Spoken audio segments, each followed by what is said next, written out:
Welcome back to another episode of the Downsizing Roadmap podcast with your hosts, Jody Roscoe and Heather Fisher. We're talking about all things downsizing, from our own experiences with clients to guest experts. Let's make downsizing easier, one conversation at a time. Hi, welcome to the Downsizing Roadmap podcast. We're talking designing a home that supports your downsized life. Yeah, I think people don't think about this enough at all.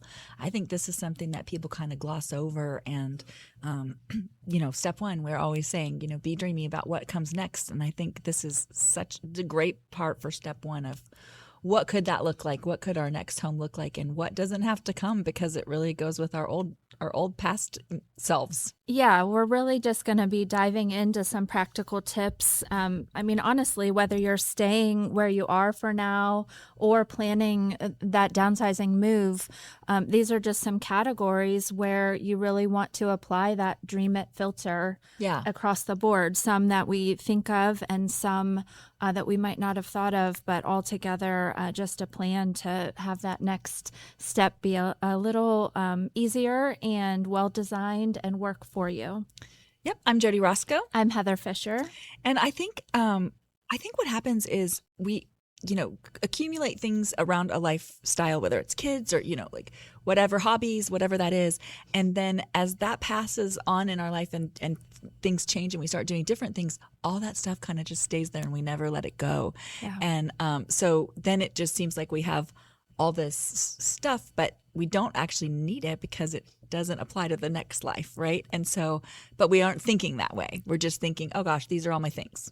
Yeah, it's like if we went on a trip and the suitcase was still half packed from the last vacation and the last one, and we're just cramming in the new things for where we're going next on top of that, instead of fully unpacking that suitcase and being like, what do I actually need? I don't need, my skis to go to the beach or things like that. So that's how I look at it, that when we're in our house for so many years, the things are coming in for each plan, but there's never that time where you look at the whole big picture and say, have I designed this for my current phase? You just sort of move from phase to phase without realizing it down the road. I love that analogy. That is so great. And the word unpacking is so great because that does what it feels like. We are unpacking that part of our life, and sometimes we can relive it. And when we, share those stories and whatever, we can let it go.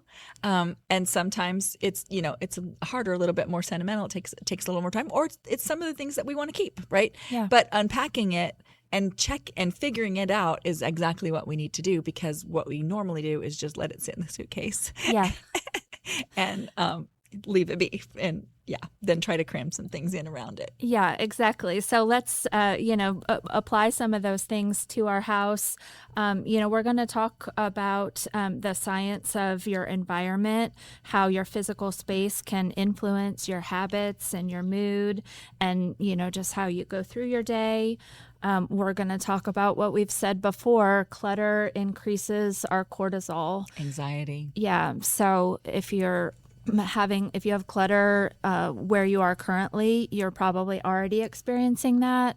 And if you're moving to a smaller space and you're bringing the same amount of stuff, that clutter and that cortisol and that stress is just going to rise if you don't, do something about it before you're even more overwhelmed with things you don't need. Yeah, try to cram more stuff into a smaller space. Yeah. And you don't have to be moving to do this. You can live smaller inside the house that you have now. Yeah. And so you can get yourself in a place where you're feeling really so much better about where you're living now even. Remember, not all cupboards have to have things in them and, all of that. So you can spend some time doing that. So let's talk about why the space around you shapes the person that you become. So there's some science around this. Yeah, we love science. Yeah.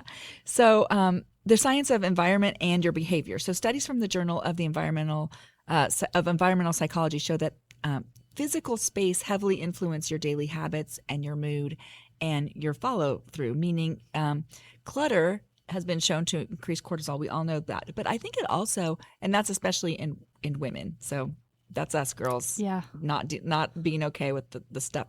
Do you get like, it can build up a little bit and then it gets to a point where I'm like, that's it. I've had it. And I have to like, clean everything. Like I try not to let it build up, but if it does, it gets to like this tipping point for me. Absolutely. I've been living so intentionally around our move Yeah. to not bring that clutter and stress with us. And I honestly feel such a difference. Oh, I love that. In my space, and just knowing it's that calm and peaceful and not overloaded and, has the empty space. So I definitely am seeing the other side of that study. Yeah. So, sorry, to finish that study, it says that the cortisol increases, but then that leads to decision fatigue and avoidance. And so it turns into this terrible circle of like, I can't deal with it, but I'm too tired and overwhelmed to deal with it. But then There's need more to deal with because I'm stressed out. And then the stress makes you. So it's a terrible circle.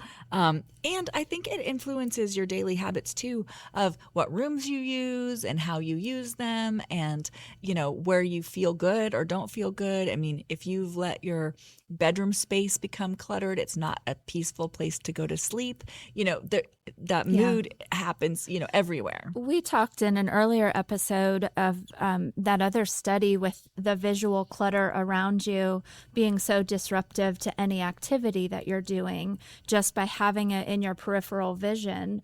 So even a space that just has a lot on the shelves and a lot on the surfaces, even if it doesn't feel like things are out of place because they've always been there, that can still be stressful to you and reduce your productivity on whatever you're doing just by that visual clutter. And so maybe deciding to have less on the surfaces, less on the shelves, all of that works together to just make everything feel less overwhelming, calmer, and easier to be productive and have that lighter feeling. I think we see this so much when we go into people's houses to help them stage it to move.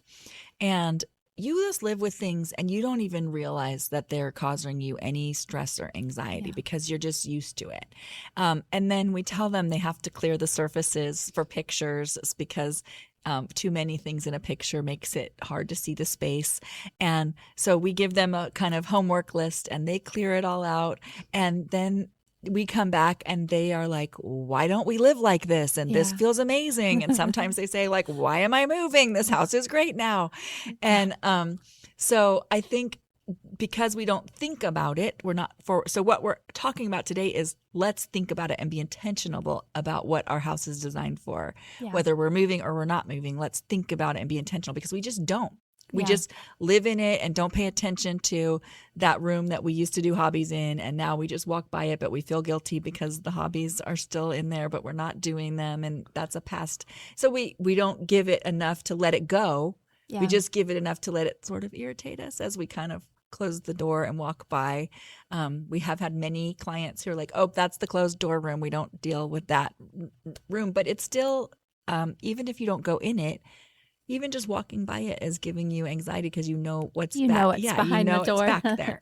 Yeah, I think I see this a lot with people who still have all the remnants of when their kids were there and that whole family life, also with hobbies and things like that. But you may still be doing those, and don't forget to look past that layer and say, what's the remnants of a life when the kids still lived here? Are there too many board games that aren't being used? Are there, still their old sports equipment in a garage on the shelf that you just could use that space for something else? Lots of things like that might be representing just a phase in life that you're not living right now. I would say 90% of our clients say that they still have boxes of their kids' stuff that their kids are supposed to come pick up, or their kids said they want it, but they don't want it enough to take it to their own house. Yeah. They just want mom and dad to keep it for a while. Or that category of you're like, I'm sure they'll want it, and they do not want it. Some of them want it, some of them don't want it, but it's being kept for the kids one way or the other. Yeah. Some of them are like, they said they were going to take that and they haven't. Maybe that's because you thought that they should take it and they don't want it. Yes. But maybe it's because they just haven't come to take it. So either way, if there's stuff for the kids they're supposed to take, they need to come and take it, or maybe it's Yeah. time to, let it go. Yeah. Yeah. So if someone walked through your home today, who would they assume lives there? It's a great question to ask yourself as you look around. Does the surroundings and what someone sees when they walk in, does that match, who you are today? And would they automatically see that and see you thriving in that space? Or would they make assumptions because you just haven't redesigned for this next part of your life? Yeah, that's an interesting question. Yeah. So people just often, once they've done this, they just feel lighter. And we see that over and over. And that's because their space is aligning with their season of their life. And so it's feeling, there's no friction. It's feeling like, it's moving together, forward together, instead of I'm trying to move forward, but I got all this stuff. And stuff can weigh you down. Like it can absolutely weigh you down. Yeah, we talk in our downsizing class that there's 300,000 items in the average American home, which is mind-blowing to think about. But sometimes when people think about downsizing or decluttering, they're thinking minimalist and that we're wanting people to get rid of everything. And really, the flip side of what we say in our class is that downsizing is just managing the things that you have and the space that you live in to, work best for you and save you time and money. So it's not a number of things we're saying is the right, you should only have this many. It's managing your whole environment by designing it well for what works for you, the space that you have. Downsizing to one person could be a totally different square footage than downsizing for someone else. So just taking a look at what that looks like for you and really designing a plan around utilizing the space and what you put in it versus decorating and designing from that side. Yeah. So when you're starting to get kind of dreamy and think about this, start with your identity, not your furniture and what, your stuff and what needs to, but start thinking about you and who do you want to be in this next chapter and what does that look like for you? So before you buy anything or any of that, just you need a journal, you need somewhere to write. Who do you want to be in the next chapter? And here's some questions that you could ask yourself around that, identity-based questions. Like, what routines am I doing that I want to protect or strengthen? Have you started to walk in the morning? Are you, going to, somewhere? Do you play pickleball? Like, what are you doing that is, a routine that you kind of want to do? Are there hobbies that you are still working on or that you want to be still working on? Is it time that you're spending with family? What is it? What are routines that you are doing that you want to protect? Do you go drink coffee in the morning in a certain place, right? Yeah. Next question, great to ask. Where do I want friction reduced? So what is hard to do? What takes too many steps to get from one place to the other to handle it? What is hard to reach and could be stored in a better spot? Where in your day-to-day life is your home causing you friction or is something harder than it should be? And how can you design that to work better? Yeah, like let's say you want to have coffee on your patio, but you don't have great furniture on your patio, or or you want to sit and relax in your family room, but you have piles of things, paperwork or stuff that's kind of around because you pull it onto the onto the coffee table when you're there looking at it, and then that feels a little bit out of control or whatever. So if you walk into a room and you're like, I really want to sit and relax here, but this annoys me, right? Yeah. What is that? What's that friction? Yeah, absolutely. What do I want to spend more time doing or less time doing, right? Yeah. More time with family, less time mowing the grass, dusting. So kind of a pros and cons even of like things that you love to do and like I would like to do more of that, and things that you if you could eliminate from your life, how would you do that? Yeah, and in this part, I mean, we're in that dream it phase. So it's not necessarily writing out your to-do list. It's in my ideal world, what would I like to do less of? And then even if it doesn't seem like it's something you could do less of, just write it as just kind of free form. Think about like, I really wish I never had to do the dishes again. Yes, pull weeds. We're not saying you don't have to do the dishes, but just in your dream, in your dream world, what could that look like? Yeah, absolutely. And a last great question to ask is, how do I want to feel when I walk through the door?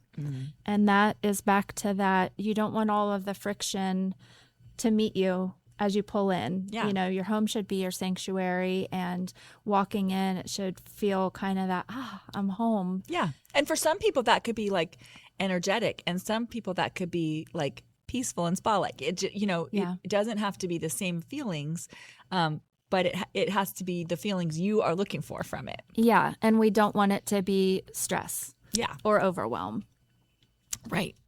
So example of design goals that are tied to identity would be something like, I want to cook simple, healthy meals. So you want to create a kitchen setup that makes prep easy and reduces obstacles. So if the pan, the big dishes that you use are high up and they're hard to get to, or they're heavy and they're hard to get off the shelf where you are getting them, or whatever that looks like, maybe there's just too many in the cupboard and it's hard to pull them out, you know? Yeah. Or not a single lid fits your Tupperware, whatever, and it's time to just clear that out. And that's frustrating. What is frustrating about any of that? If your goal is to like learn to cook more or learn to cook more simply or whatever, how can you simplify that process? Yeah. Or I want to stay active and mobile. That would be designing your layout that prioritizes clear walking paths through the furniture, supportive furniture, proper lighting, all of those things that make it safer and easier to navigate your home. Yep. Maybe you want to read more. So then you want to create a cozy reading nook that invites that habit. Maybe you get a big overstuffed chair with an ottoman and a blanket, and, you have a place, good lighting that you can, read, or somewhere that you feel comfortable. Maybe that's, out in a patio room, or maybe it's in a little den room. It does, whatever is right for you, but a place that you feel like, oh yeah, I love to curl up and, read there. Yeah, absolutely. Maybe it's hosting more small gatherings. Do you have a spot that is configured that could welcome 4 to 6 people comfortably without a lot of work or preparation, that you can feel comfortable inviting neighbors over, friends over, or your family for small gatherings easily? Yeah, and that's, dishes, maybe, you don't need 100 dishes. You just need enough for that small gathering. And maybe that's a better seating nook where you can actually sit 6 people in a comfortable way or something. So just things to think about, how this is what I want my life to look like, and then this is how I'm going to design my house around it. Yeah, absolutely. Absolutely. So designing for ease, next category we're going to talk about, this would be more diving deeper into removing friction. And the friction are those daily frustrations that just make things a little harder or not as fun to do. Yeah. So that friction shows up at home. We've mentioned some of these things, but overall, cabinets that make cooking feel overfull, cabinets that make cooking feel like a chore. Right.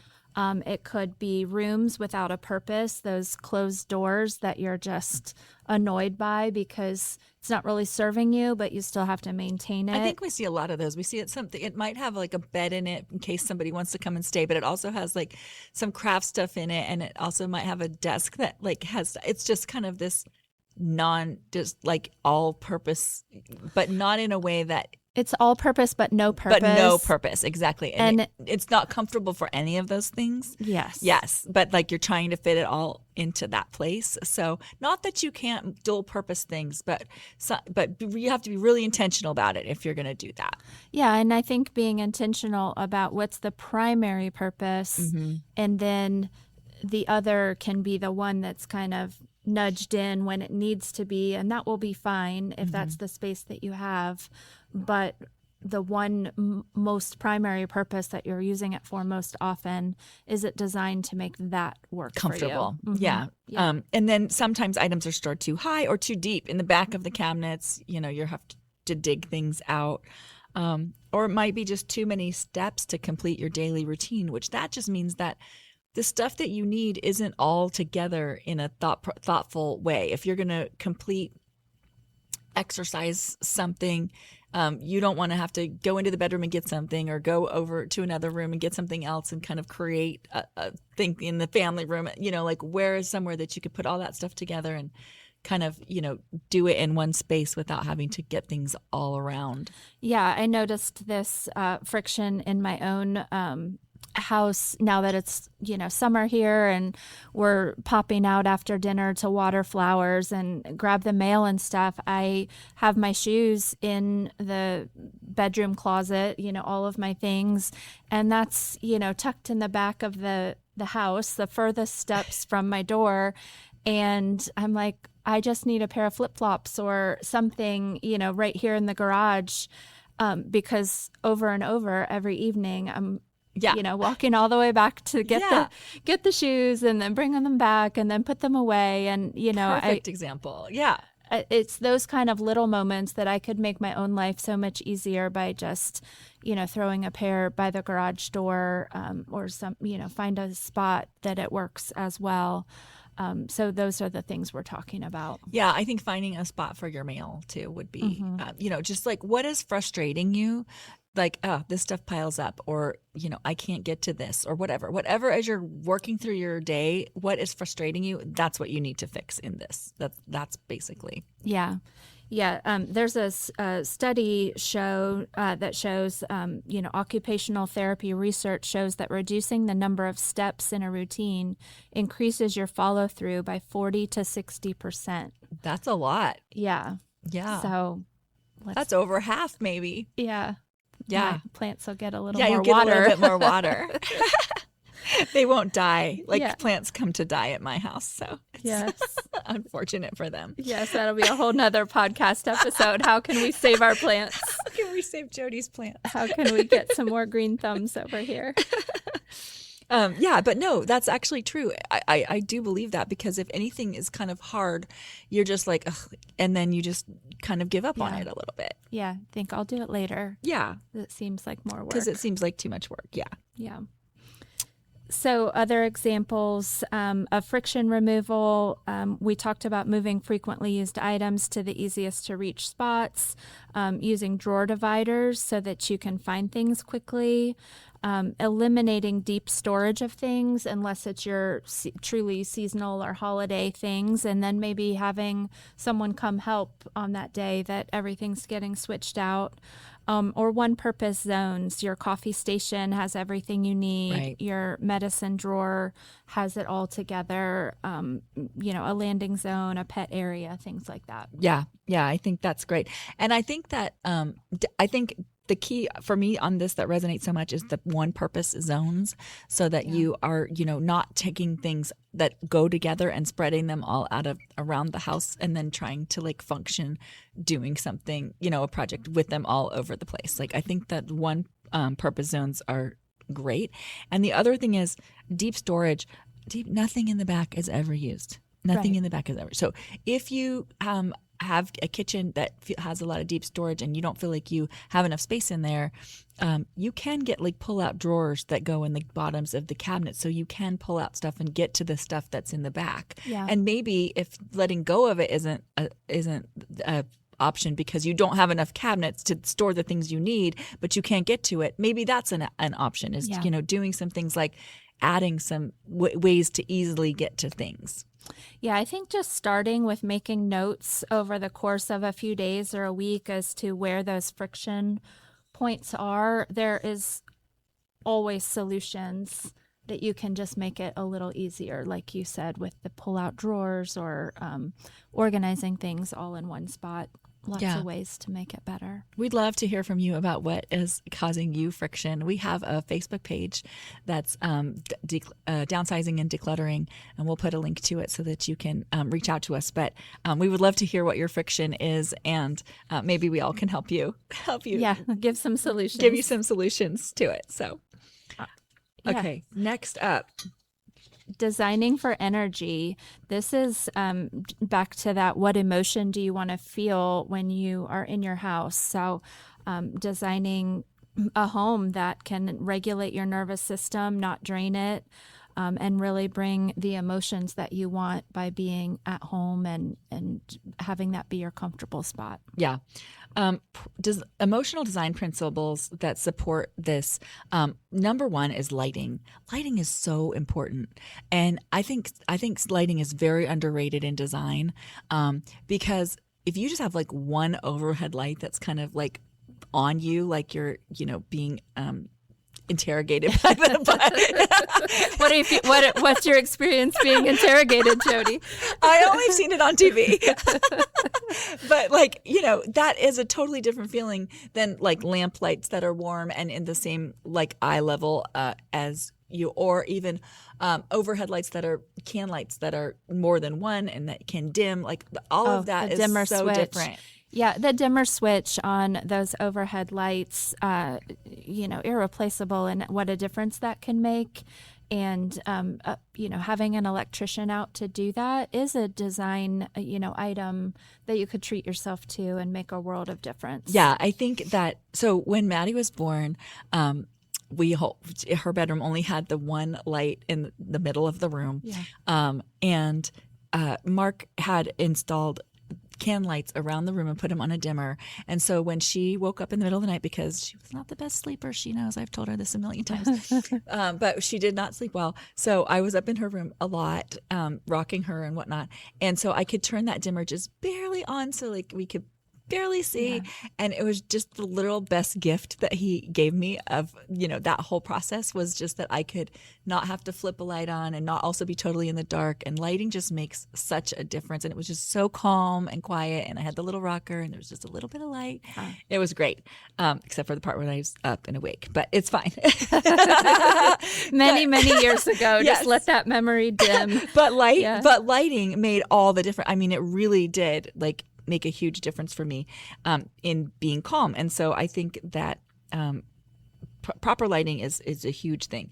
Also, visual simplicity reduces your mental load. And we've talked about this, and we're just talking about less things in your line of vision.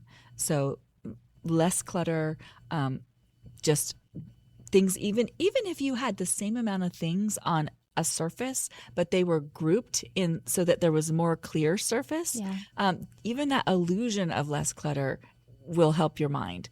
So when you start looking around, clean surfaces, less things, no piles of things. I think people get that. Like we see so often when we go into houses, there's just a little pile of something in the corner because they just don't know what to do with it, and they just kind of shoved it in the corner. Or there's like baskets with things in them that you can tell they aren't using. And, it's just they don't know what to do with all the things. And so they just kind of create little piles all over or things. And so if you can let go of all of the little stuff, that's when we go to stage the houses, we tell people like, all that little stuff that's all around, that stuff is the stuff that has to go for pictures. Yeah. And if you're feeling like there's, just not enough room, you're like, Heather, Jody, I can't do anything else with it because my cabinets are full, then perhaps it's starting with those cabinets and closets, and really that may be the stuff that you've touched even less. So get that filtered out of the house so then you can create those spots behind closed doors for the stuff that you have piled and are like, well, I do use that. I can't get rid of it. I just don't know where to put it. Those spaces to put it will become apparent when you get rid of the other stuff that's taking up that spot. Yep. And then nature elements do boost your mood. So those plants, if you don't kill them, will really help you boost your mood and your cognitive performance. So think about what if there's some nature elements in your house that those are emotional design principles that kind of help you find that peace or that calm. So, and you can create energy, different levels of energy zones in your house. Yeah. So it doesn't, not like everything has to be calm, because we do things like, we don't need to be calm all the time, but there can be calm zones where it's a reading corner. Your bedroom should be a calm zone because that's where you're going to go to sleep. Your bathroom might, you might make it a little bit more spa-like or something, but then there's going to be active zones, right? So the kitchen is usually pretty active. You're doing things, you're cooking, you're up, you're, cutting things and, all of the things. your garage is usually more active. That if you do need to do landscaping and whatnot, that's where that stuff lives. And often sports things lives in the garage. And so the garage can be more active, and maybe you have a hobby area that's active. So think about different kinds of zones, right? And what energy you want to bring to them. Yeah, you could have a social zone where we talked about this earlier. If you wanted people over, you're creating a zone where there's not a lot of friction. That's easy for that to do. Or zones that support your life, right? So there's laundry. Much to my dismay, there's laundry. So the laundry room, is that set up in a way that functions well for you? Or do you have a drop zone for when you walk in the door, where your bag goes, where your mail goes? Is there a drop zone for that, or does that end up in the kitchen, or somewhere dining room table? Like, where does that end up? In places that it might not need to be. So think about what zones are in your house. Yeah, and then look at each zone and see how are they working, or how could you reduce friction from them so they work as you intended. Yeah. So research has shown that what drains your energy at home is dim spaces. We talked about lighting. Overfull furniture. We see that a lot. And I think that happens back to people bring things in but don't let things out. So what happens is they did design the room at one point, and then mom gave them some furniture, and they bought something else, and they just squeezed it in, and now the whole room is just lined in furniture or whatnot. And so the room is overfull, and it now really isn't designed anymore. Now it's just full of things, right? Piles that you walk past 20 times. I've talked about piles. We go into a lot of houses. There's a lot of piles. So if you have piles, don't feel bad. You're not alone. But it is not alone. It is stressing you out. Decor you don't love. Again, we stop looking at things that we live with. But if you went with fresh eyes, would you buy that again, or would you feel like, oh yeah, that's what I want to go to the store and get and put in my house right now? It's hard if you're not intentional to just look at a room and see the things you haven't noticed in a long time. You really have to intentionally look, like, what have I decorated with? Is that still me? What I want? Is that still me? Yeah. So ask yourself, like, what areas restore your energy of your house, which areas drain it, and why? Yeah. Yeah, so designing for safety, aging, and independence. This is just making sure, this is that bigger friction that might cause a safety issue or might be a problem because of age or mobility. So a lot of the same things, the lighting, wider walk paths that we've talked about, but this could also be things like lever-style door handles, a walk-in shower, a zero-entry shower if you're looking for a new place or have any remodeling plans. Those are things to consider.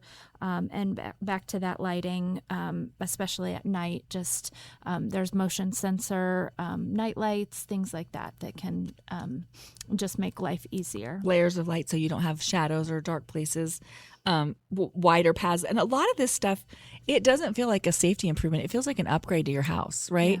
Yeah. If you put in a new zero entry shower, it's pretty, and it's, you get the rest of the pretty shower with it. Yeah, it feels like an upgrade, and it's pretty. Lever style door handles. We have this on our garage door, which I use all the time because I'm trying to bring in groceries or bring in whatever.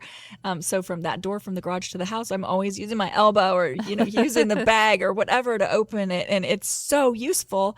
And so just some of that stuff, it feels like upgrades to your house. It doesn't feel like, okay, we're now going to make the whole house look like a safety place. Yeah, if you're out shopping for new construction or newer homes, you'll find a lot of this is pretty standard features that you'll find. But if you've been in your home for 30, 40 years, it may be something that you never considered, but could be a fairly easy upgrade. Yeah, upgraded lighting makes the house look custom. Yeah. So if you're putting, can lights in certain places and whatever. So, but it also makes it safer. So that's great. 60% of falls happen at home.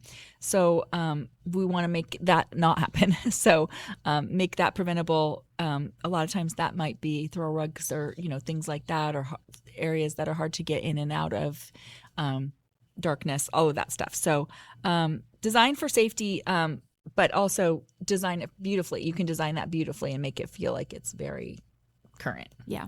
Yeah. Let's talk designing for connection. Our homes shape our social habits too. So, this is back to, do you want to have people over? Who is that? What size group is that?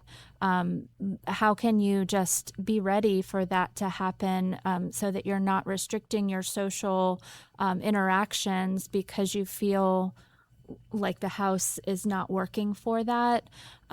If that's figuring out a way to have other things somewhere else, so you have a dining space clear at the table that someone could stop by for coffee, tea, whatever. Do you have a comfortable little grouping of furniture where people could come in and sit? And you want to make sure that you're not letting those social interactions grow less and less, that you're keeping people in your life that love you, and just keeping that feeling of having people around. Yeah, I think we saw that in COVID, all that, isolation is just not good for you. And research shows that loneliness increases health outcome, like, bad health outcomes, more than many lifestyle changes. Loneliness really does make a difference in your actual health. If you want more friendships, does your home invite people in? And then if they're in, is there, good places for them to sit and chat and, Yeah. enjoy each other, whether that's on the porch or the deck or the kitchen table, whatever that is, what is it that, where are people going to come and you can have, friendship with them? Yeah, absolutely. Designing for purpose. This is back to those empty rooms. Every room in your home should earn its keep. So asking, what is this room actually used for? What's it supposed to be used for? What was the original intention? And does the current setup support the purpose that you want it to do? This is funny because we also see this all the time when we're going to sell houses, and we tell people when we're selling the house, the room has to have a purpose, because people don't understand the room if it doesn't have a purpose, and so they struggle with the floor plan and everything if the rooms have things in it that don't feel like what the purpose should be in their mind. And so if you have rooms that don't have purpose for you, that's confusing in your mind a little bit. Every day, though. So right. it's multiplying. Yeah. So you're living with that kind of, lost room. Yeah. And you don't probably realize it, and you won't realize it until you fix it, what that is doing in that confusion level a little bit in your mind about anxiety. Yeah. It just causes, it's all low level, you guys. We're not saying it's going to be like, but it all builds on itself. So if you've got that, and then you've got piles, and then you can't get, something done, and there's just, it's a low grade stress that you're just living with in your home. Transforming your common lost rooms, the dining room. If you have a large formal dining room that you're not really using, what could that be purposed for? And if you're already halfway purposing it for something, maybe it's your craft room, or, it's where you do puzzles, whatever it is. How can you take that one step further? Maybe the sideboard buffet in the dining room should have your puzzles or your craft supplies in it instead of your servingware. So back to what we talked about earlier, you're reducing the number of steps to go get something, and you're keeping like things together and making a zone. It's okay to change the purpose a little bit, but how can you design that to fully take it to there and reduce that friction? Yeah. Downsizers often claim that for 20 to 40%, they get 20 to 40% more usable space just by assigning clear purposes. So this is even more important if you have a small space to live in. You really do need to be very clear on what the assigned spaces are for, and not let them bleed over into other areas, and or float out alone with no designation, because you don't have enough space to do that. You do need to do certain things in certain rooms, and some rooms might have to be hybrid rooms. They might have to flex. They might have to do more than one thing, but you have to be intentional about what that looks like. So the smaller your space, the more intentional you have to be about what the areas are for and what they're doing. Yeah, sometimes that zone isn't a full room. It's just a small area within a corner of a yeah, room or a wall yes, of a room. Exactly. Yeah. Exactly. Right. So we would highly advocate, when we talk about designing your next space, you don't start with going out and shopping and just buying decor and thinking, I'm just redesigning now that I have, an empty nest or whatever that might be. We're going to talk about the design purchases that now that you've done all of this pre-work, what might pay off? Do you need to go get some different lighting, some lamps or a table, some side tables to put more lamps? Do you need a new comfortable chair for that reading nook that you dreamed about back, at the beginning of the episode? Do you need some drawer organizers for inside the kitchen? Do you need properly sized area rugs that help define those zones in a mixed use room? Do you need any kind of a handyman, electrician, or somebody to come in and lower some closet rods so that they're easier to reach, or add some shelving in a closet that you need? Put in some can lights to give you that overhead lighting. This is the time that you look at everything you've thought through and all the conclusions that you've come to and say, what do I need to purchase or do, or have someone else do to just make things easier. Yeah, and if you're wanting new decor, you got to let go of the other decor, so it's not sitting side by side, right? Yeah. So, and this is all just being super intentional, because definitely go buy some of these things if that's what you need. But first, you've thought it all through, and that comfy chair is going in the reading nook in the third bedroom, whatever that is. Particularly what's happening, so you're not just kind of buying feeling like I just need to change this up, but then you're not doing it as a full process. I think we talked about before we bought this Airbnb, and it was so fun because I just did it with it was just there was nothing in there that I had to work around or whatever, and the interior turned out so pretty. And it's because I wasn't trying to do it in between some of the other things.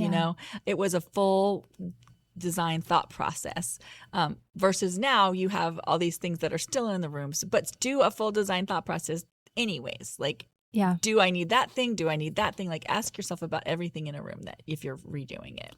Yeah, I think that I've made the mistake of just buying something at the store because it's pretty, and then I'm like, okay, now I have a return on my to-do list. I don't have anywhere to put this. It doesn't quite work backwards. So we're just hopefully encouraging you with this episode to start at the front end with that dream and really looking at function and friction and reducing that and increasing function, and then making it work for you with the design choices you layer on at the end, and just hopefully have that calm, energizing space that you need for each zone. If you need any resources, please visit our website, downsizingroadmap.com. You'll find our free guide there that can help you walk through these initial downsizing steps, and we're excited to help you. Please join our Facebook group. Lots of people in there asking questions and talking about what they're seeing with their own journey. So we'd love for you to join us there. Yep. All right. We'll talk to you next time. All right. Thank you. Thanks for joining us on the Downsizing Roadmap podcast. If you found this episode helpful, be sure to subscribe, leave us a review, and share it with someone who might need a little downsizing inspiration. Have questions or ideas for future episodes? Reach out to us on our website, www.downsizingroadmap.com. Until next time, let's keep simplifying and moving forward.